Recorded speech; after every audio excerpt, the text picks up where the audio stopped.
전하시는 하나님, 주님의 은혜와 사랑에 감사를 드립니다. 거룩하고 복된 주일에 저희들의 발걸음을 주님의 종으로 인도하여 주셔서 주님을 예배하게 하시니 감사를 드립니다. 주님, 이 시간 우리의 마음을 성령님께서 주장하여 주셔서 주님을 신령과 진정으로 예배할 수 있도록 도와주시옵소서. 사랑 많으신 주님, 지난 한 주간 무더위와 태풍 속에서도 우리를 지켜주시고 인도하여 주시니 또한 감사를 드립니다. 하지만 주님, 여전히 이 세상을 살아갈 때에 주님을 온전히 의지하면서 살기보다는 내 생각, 내 고집을 앞세워 살아갈 때가 너무도 많았습니다. 우리를 불쌍히 여겨주시고 주님, 이 시간 주님 앞에 부족하고 연약함을 고백하오니 불쌍히 여겨주시고 은혜를 베풀어 주시옵소서. 그래서 주님이 함께 하시는 예배를 통하여 한 주간 살아갈 수 있는 힘을 주시고 말씀으로 위로받는 시간 되게 하여 주시옵소서. 아멘. 오늘도 말씀을 전하실 목사님을 성령님께서 붙들어 주시고 말씀 가운데 임하실 주님을 기대하며 말씀을 듣게 하여 주시옵소서. 아멘. 예배의 모든 순서를 주님께 맡기오며 예수님의 이름 받들어 기도드렸사옵나이다. 아멘. 하나님 말씀 이사야 17장입니다. 하나님 말씀 이사야 17장 1절에서 14절까지입니다.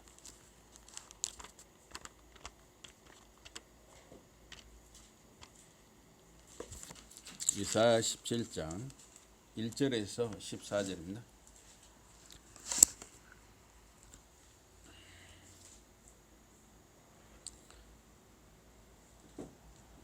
다메섹에 관한 경고라. 보라, 다메섹이 장차 성읍을 이루지 못하고 무너진 무더기가 될 것이라.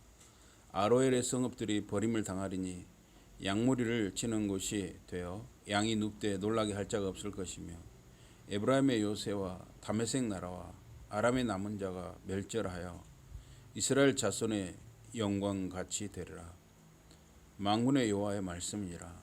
그날에 야곱의 영광이 쇠하고 그의 살진 몸이 파리하리니 마치 추수하는 자가 곡식을 거두어 가지고 그의 손으로 이삭을 베은 것 같고 르브아임 골짜기에서 이삭을 주운 것 같으리라.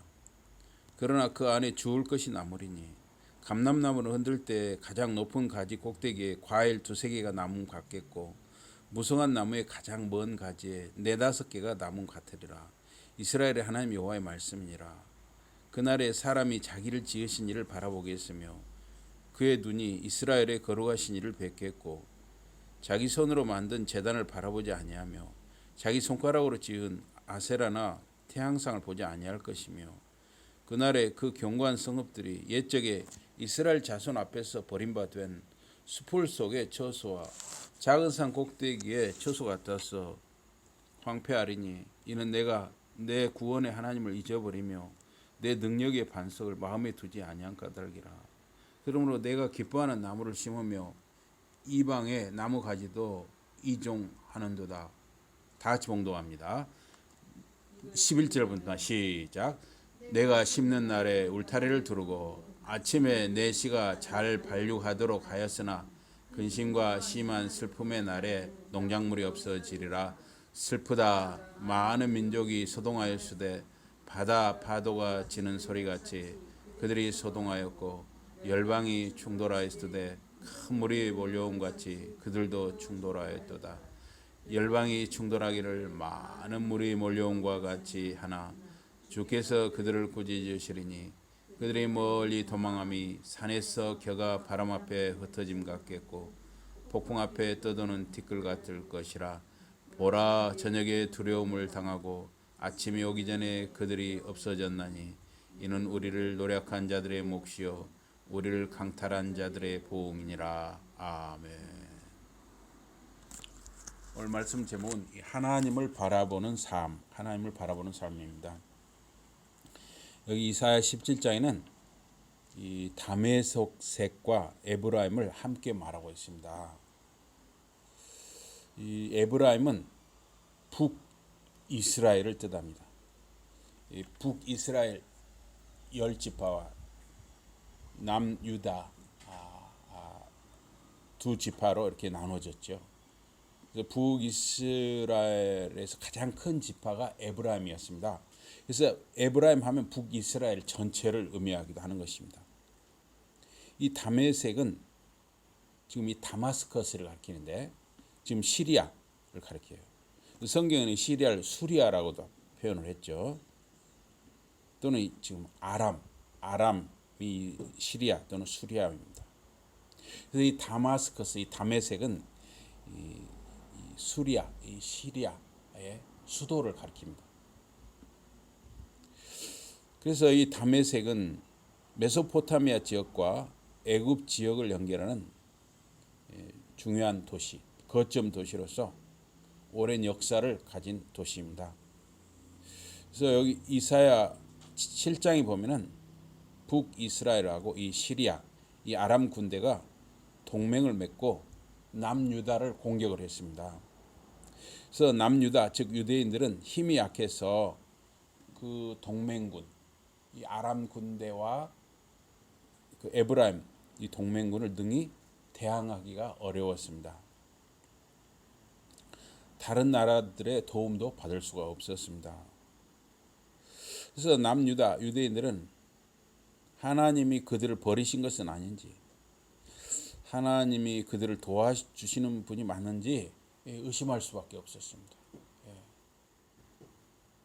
남유다가 이 북이스라엘과 이 아람 군대에 굉장히 많은 피해를 받았고 수많은 사람들이 포로로 끌려가고 그랬습니다.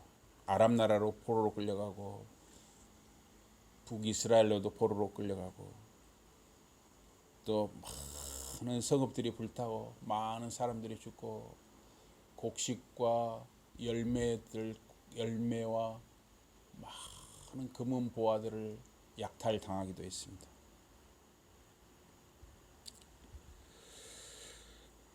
그래서 이 유대인들, 남유다 유대인들은 좀 하나님이 우리를 버리셨는가 그렇게 절망을 한 것이죠. 그래서 여기 오늘 본문 이 17장 말씀이 기록된 목적이나 이유가 무엇이냐? 하나님은 의로운 자들을 도우신다 하는 것입니다. 하나님은 악인들이 끝없이 의인들을 한없이 억압하도록 허용하지 않으신다 하는 것입니다. 하나님은 의인들이 결코 하나님이 의인들을 포기하지 않으신다는 것을 믿고 하나님을 신뢰하기를 원하셨습니다. 하나님이 자기 백성을 방어하기 위해서 싸우신다는 것을 하나님의 백성, 의인들이 알 수 있도록 하나님은 오늘 본문 17절에서 다메섹과 에브라임 멸망을 말씀하십니다. 그래서 의인은 하나님을 의지하는 자들을 의인이라고 할 수 있습니다. 이사야 선지자가 언제 이 예언을 했는지는 확실하지 않습니다. 여기 이사야서에는 각 나라들, 이 이스라엘, 이 유다 나라 주변의 각 나라들에 대한 심판이 이사야서 전체에 걸쳐서 많이 기록이 되어 있습니다. 그래서 각 나라 처벌에 대한 이런 예언이 시간 순서로 기록된 것도 있지만 기록되지 않은 부분들도 있습니다. 그래서 이스라엘과 이 시리아 또는 수리아 또는 아람 이 두 나라 왕이 연합해서 남유다를 침공을 했을 때 이사야는 이 두 나라의 심판을 예언했을 것입니다. 그래서 악인들과 또 그들이 꾸미는 그 수치스러운 음모는 결국은 파멸의 심판을 당한다 하는 것을 일깨우기 위해서 이사야 선지자는 하나님으로부터 말씀을 받아서 이렇게 기록한 것입니다. 그래서 이사야는 경건한 남유다, 유다 지파 사람들을 위로하고자 이 예언을 기록했습니다. 물론 남유다에도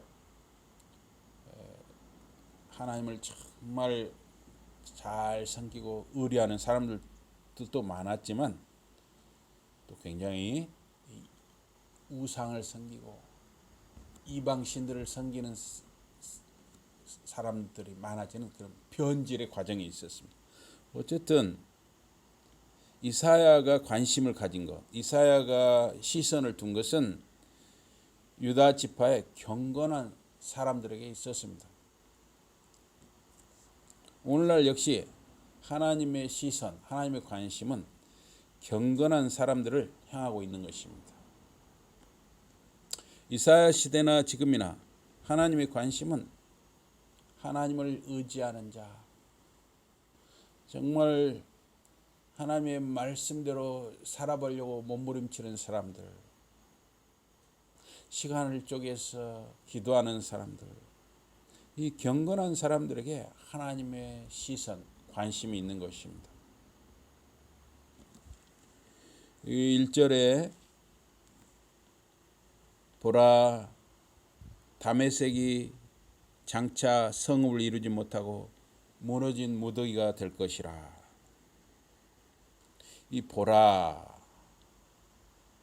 하는 말씀은 우리 독자들, 듣는 사람들의 관심을 일깨우는 것이면서 예언의 확실성을 강조하고 있습니다. 다메섹, 아람 나라, 이 수리아 나라의 수도 다메섹이 무너질 것을 예언했습니다. 이 아람 나라, 이 시리아 왕국의 나머지도 예외 없이 무너지는 것입니다. 그러니까 다메섹이라는 것은 그 아람 나라, 수리아 전체를 대표하는 거예요. 그래서 다메섹, 그 수도가 무너지면 그 나라 전체가 무너지는 것을 의미하는 것입니다. 이 다메섹이 무너진다는 것은 수리아 나라 전체, 아람 나라의 운명도 같다는 것입니다. 다 멸망에 이르게 되었습니다. 이 중심되는 도시, 대표가 되는 도시, 이 수도가 죄로 오염되면 그 죄가 홍수처럼 흘러 넘쳐서 온 나라에 퍼지게 되는 것입니다. 우리나라의 수도인 이 서울이 죄로 넘쳐나면 그 죄가 흘러 넘쳐서 우리나라 전체가 죄로 오염되는 것입니다. 2절에 보니까 아로엘의 성읍들이 버림을 당하리니 양무리를 치는 곳이 되어 양이 눕되 놀라게 할 자가 없다 그랬어요. 놀라게 할 자가 없을 것이다.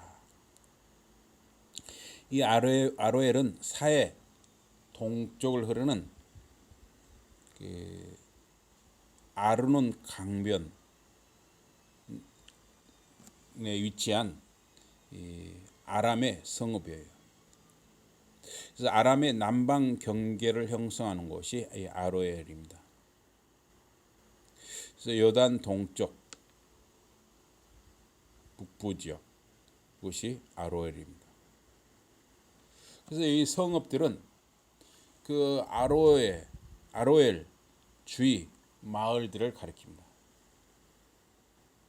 그래서 이 아로엘에 의존하는 마을들입니다. 그런데 그 아로엘의 성읍들, 그 아로엘과 그 주변 마을들이, 도시들이 다 버림을 당한다는 거예요. 버림을 당해요.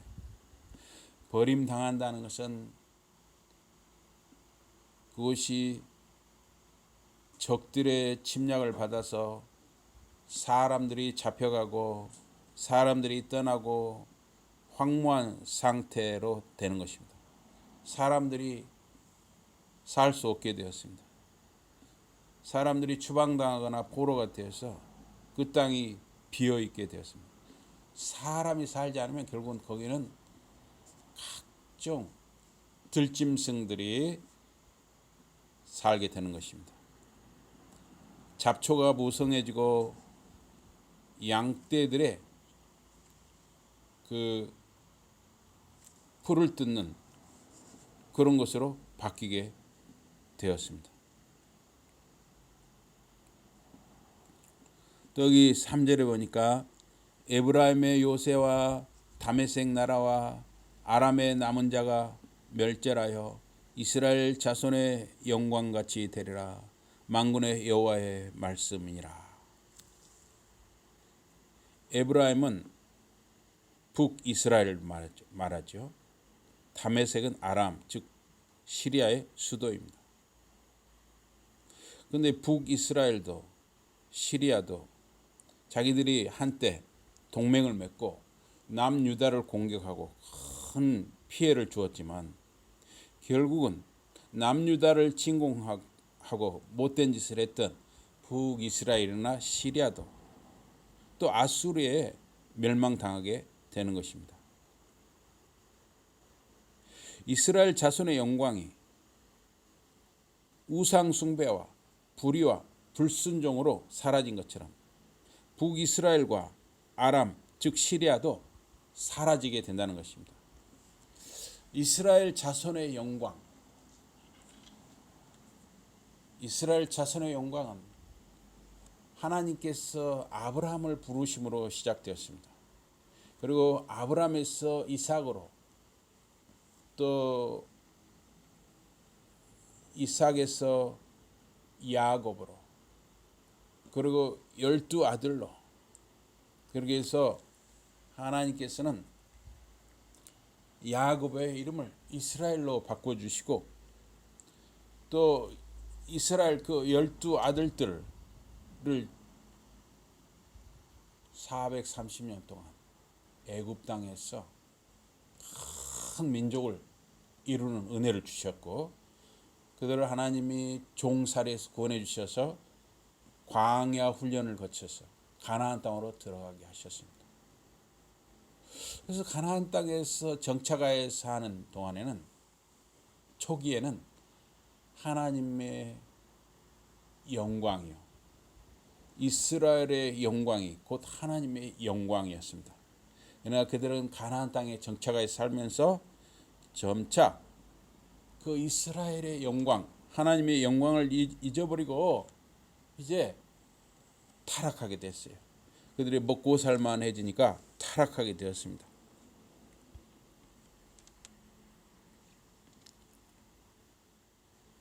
그날에 야곱의 영광이 쇠하고 그 살찐 몸이 파리하리니 야곱 10지파 북이스라엘의 쇠망해가는 모습이 살찐 사람이 가늘고 앙상해지는 것과 같다 그랬어요. 우리 선배 목사님 한 분이 이 췌장암으로 한 6개월인가 1년 가까이 나중에는 이제 병원에서 일어나지 못하고 누워 계시다가 병원에서 이제 돌아가셨는데 막판에 가보니까 아니 딴 사람이 누워 있는 줄 알았어요.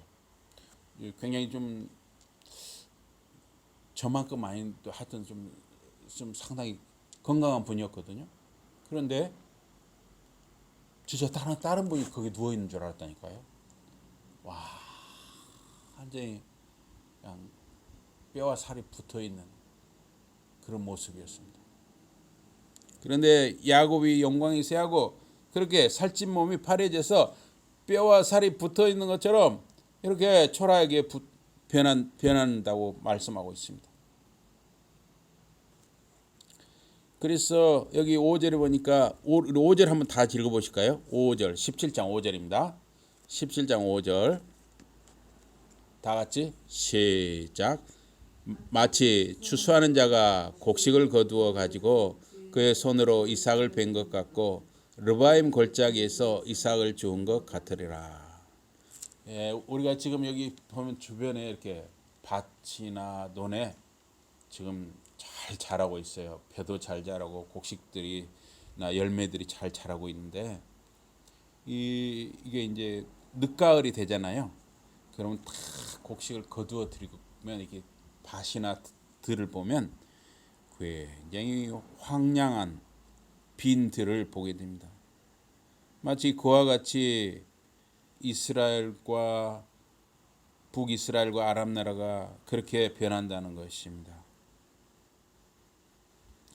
추수가 끝난 늦가을의 황량한 들판의 모습, 그것처럼 르바임 골짜기는 예루살렘에서 베들레헴 남서쪽에 있는 지역인데, 이 지역이 아마 비교적 비옥하고 농사가 잘 되는 지역이었던 것 같습니다. 그런데 추수가 끝나서 곡식을 거두어 드리고 남은 이삭까지도 남김없이 주워서 거두어간 들판의 모습처럼 그렇게 황량하고 쓸쓸한 모습으로 변한다는 것입니다. 이 모세법에서는 고아와 과부와 나그네를 위해서 밭에 떨어진 이삭은 줍지 말라 그랬어요. 놔두라 그랬어요. 또 밭 기퉁이 베지 말라는 거예요. 밭 기퉁이에 곡식을 베지 말고 놔두라 그랬어요. 또 이 감람나무나 호도나무, 또 이렇게 무슨 사과나무, 또 올리브나무, 이런 나무들 있잖아요. 그런 나무들에도 열매를 다 따지 말고 좀 듬성듬성 놔두라는 거예요.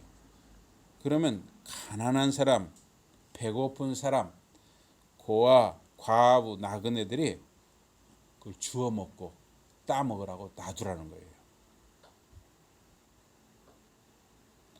그러나 아무것도 남기지 않고 모조리 거두어간 밭처럼 북이스라엘과 아람, 이 수리아는 아수르 나라에 철저히 멸망당하게 되는 것입니다. 북이스라엘과 아람이 자기들이 힘이 있다고 여길 때 남유다를 공격해서 큰 피해를 준 것처럼 때가 되면 북이스라엘과 아람 나라도 더 큰 나라 아수르 제국에 철저히 멸망당하고 포로로 잡혀가고 완전히 그들이 살았던 마을과 땅들이 불타고 황폐해진다는 것을 이렇게 표현한 것입니다. 철저히 심판당한 모습을 이사야 선지자는 묘사한 것입니다. 여기 6절에 보니까 그러나 그 안에 주울 것이 나무리니 감람나무를 흔들 때 가장 높은 가지 꼭대기에 과일 2-3개가 나무 같겠고 무성한 나무의 가장 먼 가지에 4-5개가 나무 같으리라. 이스라엘의 하나님 여호와의 말씀이니라. 우리 감나무를 딸 때 손이 닿는 것도, 이 막대기가 닿는 것은 잘 따지만 아주 높은 데 있으면은 못 따죠. 그걸. 그러면 이게 그냥 어쩔 수 없이 남겨두죠. 새 밥하라고 남겨두기도 하고.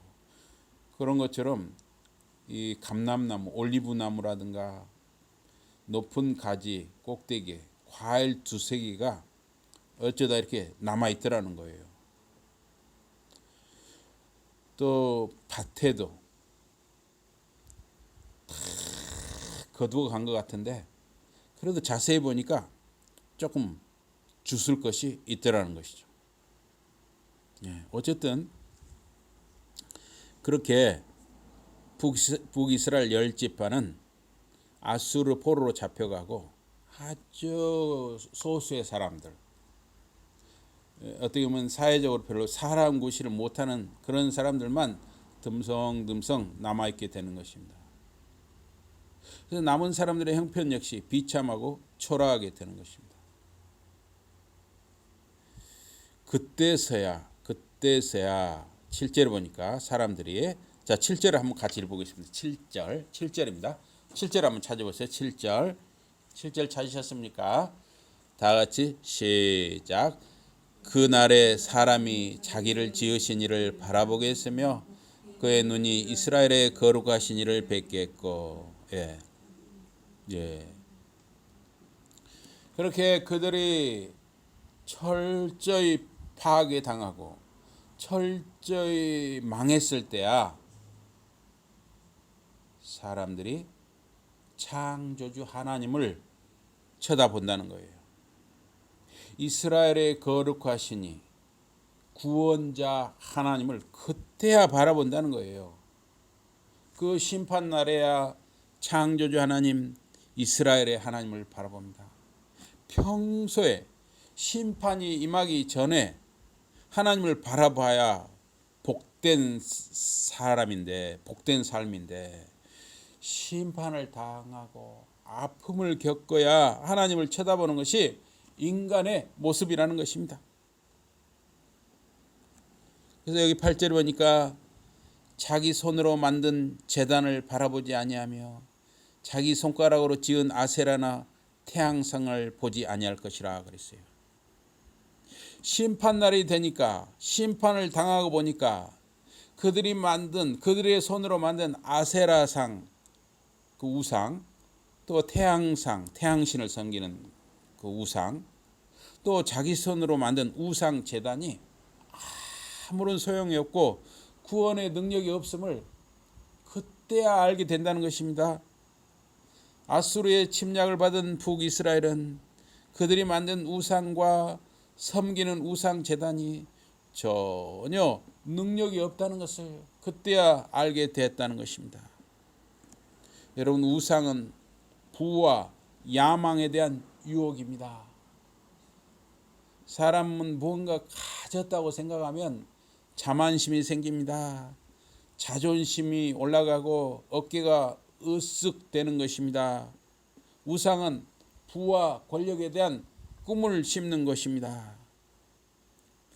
그래서 사람들은 뭔가 가졌다고 생각하면, 또 뭔가 가질 수 있다고 생각하면, 자기 힘으로 뭔가를 이룰 수 있다고 생각하면 사람들은 대개는 하나님께는 관심이 없어요.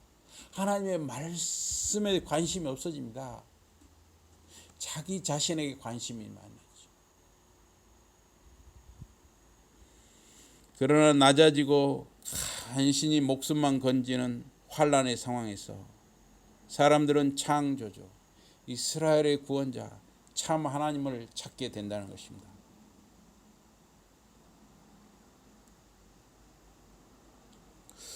여러분, 얼마 전에 이 우크라이나 뉴스를 본 적이 있으십니까?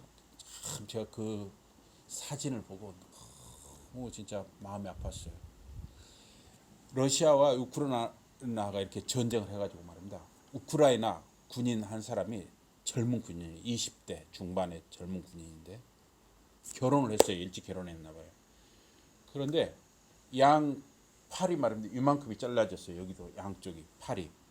다리도 무릎 부위가 다 잘라. 그러니까 사지가 다 절반이 다 나간 거예요.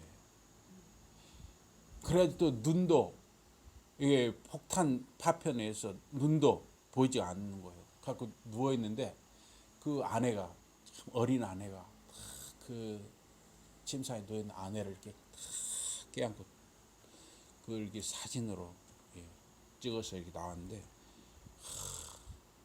그 사진 하나로 이 전쟁이라는 것이 얼마나 몹쓸 짓인가 하는 것을 다 보여줬습니다.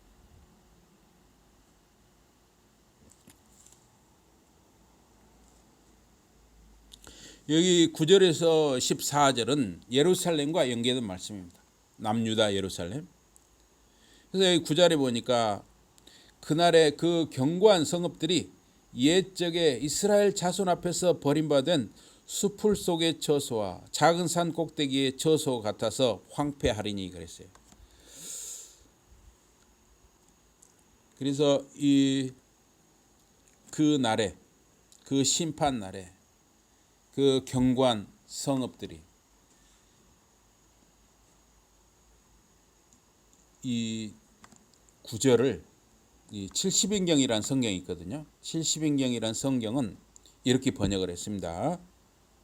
그날에 그의 견고한 성읍들이 히위 족속과 아모리 족속에 버려진 성읍들과 같아졌다. 그것들, 즉 히위 족속과 아모리 족속은 이스라엘 앞에서 버려졌고 황폐화되었다. 이렇게 번역을 했어요. 왜냐하면 이 히브리어 원문이 글자가 이렇게 가죽 이런 성경이나 파피루스 이런 데다 글씨를 써놨거든요. 근데 이게 이제 곰팡이가 슬다든가 이렇게 여러 가지 세월이 지나면서 글자가 이렇게 깎여 나가거나 이렇게 훼손되는 수가 있어. 그러면 이제 원래 원래 글자가 무엇이냐 이걸 많이 연구를 하게 됩니다.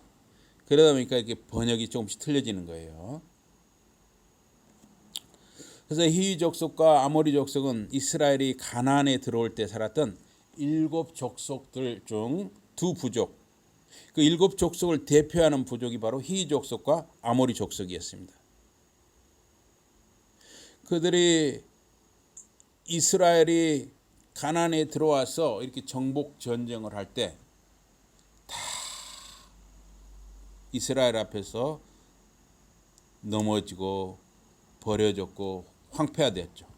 그래서 이스라엘 7 족속이 다 사라지고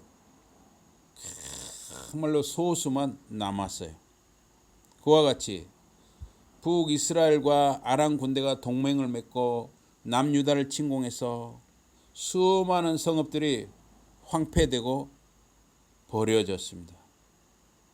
그 뒤에 아수르 제국이 또 침공해서 그렇게 못된 짓을 했던 북이스라엘과 아람 나라를 멸망시키고 남유다도 겨우 살아남았어요.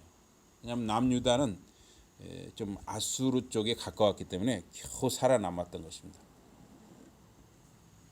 그래서 여기 10절에 보니까 이는 내가 내 구원의 하나님을 잊어버리며 내 능력의 반석을 마음에 두지 아니한 까닭이라.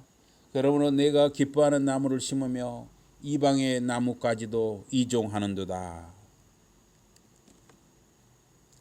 그들이 하나님을 잊어버렸기 때문에 황폐해졌던 것입니다. 그들이 하나님을 배반하여 우상 숭배에 젖었습니다.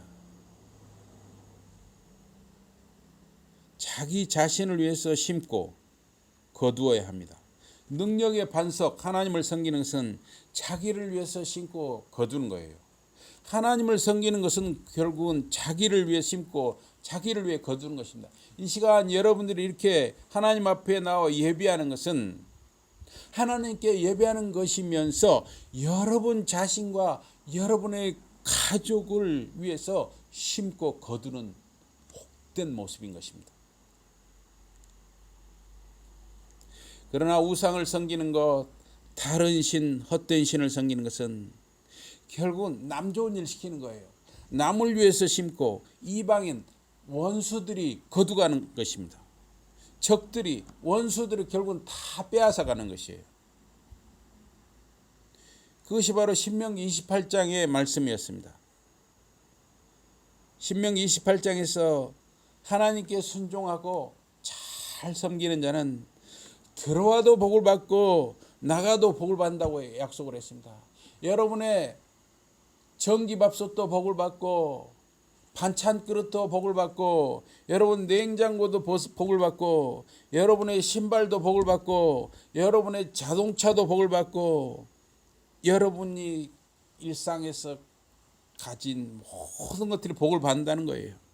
그러나 하나님을 배반하고 우상을 섬기고 불의에 빠지면은 저주가 임한다고 경고를 했습니다. 그래서 아주 극단적인 표현이 나오는데 신명기 28장 30절에 31절입니다. 제가 읽어보겠습니다. 내가 여자와 약혼하였으나 다른 사람이 그와 같이 잘 것이라. 얼마나 비참합니까? 결혼해서 서로 첫날 밤을 치러야 이제 행복한 가정이 시작되잖아요. 그런데 결혼을 했는데 다른 남자가 들어가서 내 아내가 되는 사람하고 잔다. 이런 끔찍한 비극이 어디가 있습니까? 내가 힘들어서 1년 넘도록 집을 건축을 했는데 내가 그 집에 들어가 살지 못하고 다른 사람이 와서 산다는 거예요. 포도원을 심어서 포도를 거둬야 되는데 열심히 가꾸고 거둘 때가 되니까 그 포도 열매를 다른 사람이 와서 다 따가더라는 것입니다. 내가 소를 잘 몇 년 동안 길러가지고 소를 잡았어요.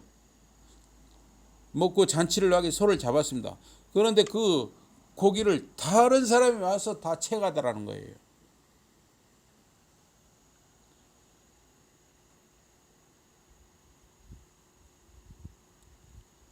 하나님을 섬기지 아니하고 다른 것, 하나님 아닌 것, 다른 것을 섬기고 그것을 하나님처럼 섬기는 사람은 이와 같은 저주를 받는다는 거예요.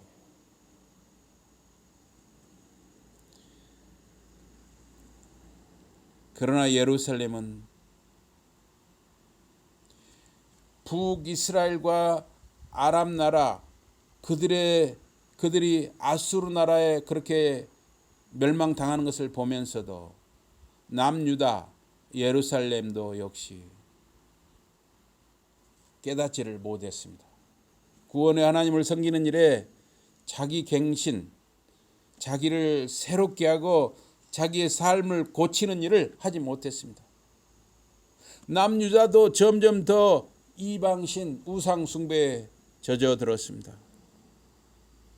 그래서 여기 11절에 보니까 내가 심는 날에 울타리를 두르고 아침에 내 씨가 잘 발육하도록 하였으나 근심과 심한 슬픔의 날에 농작물이 없어지리라.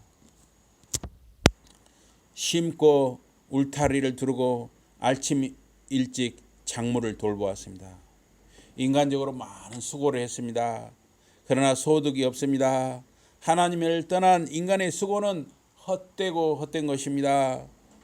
그리스도 안에 있어야만, 하나님 안에 있어야만 풍성한 열매를 거두는 것입니다. 그래서 여기 12절에 슬프다. 많은 민족이 소동하였으되 바다 파도가 치는 소리같이 그들이 소동하였고 열방이 충돌하였으되 큰 물이 몰려옴 같이 그들도 충돌하였도다. 지금 이 시대, 현 시대로 보면은 뭐 이렇게 중국이라든가 러시아라든가 또 뭐 북한이라든가 또 일본이라든가 또 미국이라든가 이런 나라들 또 뭐 유럽 연합이라든가 이런 나라들이 아주 커 보이고 굉장히 힘을 휘두르고 큰 소리를 냅니다. 그러나 민족들이 소동하는 것은 바다의 그 파도의 출렁임 같다는 것입니다. 바다의 파도의 출렁임은 어떨 때는 막 집채만한 파도가 덮칠 때가 있습니다. 그러나 그것은 일시적이에요. 또 금방 사라집니다. 그러면서 또 반복적이죠. 열방의 충돌은 큰 물이 휩쓸고 지나간 것 같습니다. 그러나 그것은 일시적인 것이고 영원하지 않은 것입니다. 인간의 역사는 죽고 죽이는 역사의 반복입니다. 또한 죄의 반복입니다. 모든 것은 왔다가 사라지는 것입니다. 그래서 여기 13절에 열방이 충돌하기를 많은 물이 몰려온과 같이 하나 주께서 그들을 꾸짖으시리니 그들이 멀리 도망함이 산에서 겨가 바람 앞에 흩어짐 같겠고 폭풍 앞에 떠도는 티끌 같을 것이라. 열방 이방 나라들이 많은 물이 몰려오는 것 같이 홍수가 밀려오는 것 같이 대단해 보이지만은 허상일 뿐이고 일시적인 것입니다. 하나님이 손을 대시면 겨와 티끌처럼 그것들은 사라지고 흩어지는 것입니다. 우리 14절 마지막 절입니다. 14절 한번 보겠습니다. 14절 다 같이 보시겠습니다. 14절입니다.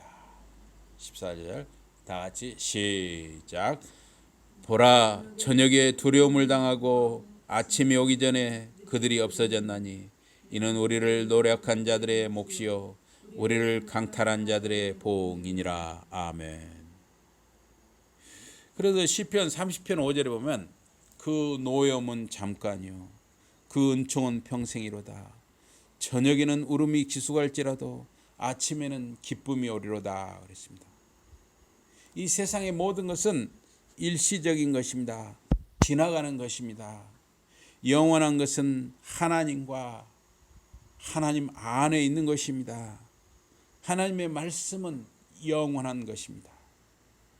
북이스라엘과 아람의 멸망을 본 남유다와 예루살렘은 진지한 자기 갱신, 자기 개혁, 자기 변화를 이루지 못했습니다. 아무런 교훈도 얻지 못했습니다. 그리고 끝내 바벨론에 남유다도 망하게 되고 포로가 되고 말았습니다. 개인이든 단체든 지도자이든 남 탓을 하고 남의 탓을 하고 자기 모습을 성찰하지 못하면, 자기를 돌아보지 못하면 참으로 위험하고 위태로운 것입니다.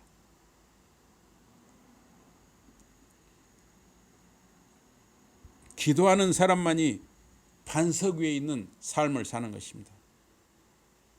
우리 주님 예수 그리스도께서 밤에 산에 올라서 기도하셨습니다. 예수님은 천만 되면 많은 사람들을 가르치고 그들에게 전파하고 그들을 치유하시다가도 그 사람들을 떠나서 한적한 곳, 조용한 곳을 찾아서 아버지 하나님과 교제의 시간을 가지셨던 것입니다. 우리는 말씀을 통해서 깊이 하나님과 만나야 합니다. 또 기도를 통해서 하나님과 깊은 교제를 이루어야 하는 것입니다. 말씀 안에 깊이 들어가고 기도하며 하나님과 교제의 삶이 풍성해지는 저와 여러분과 자녀들, 자손들이 되기를 주님의 이름으로 축복합니다. 아멘. 하나님 아버지 고맙습니다. 저희들을 붙들어 주시고 날마다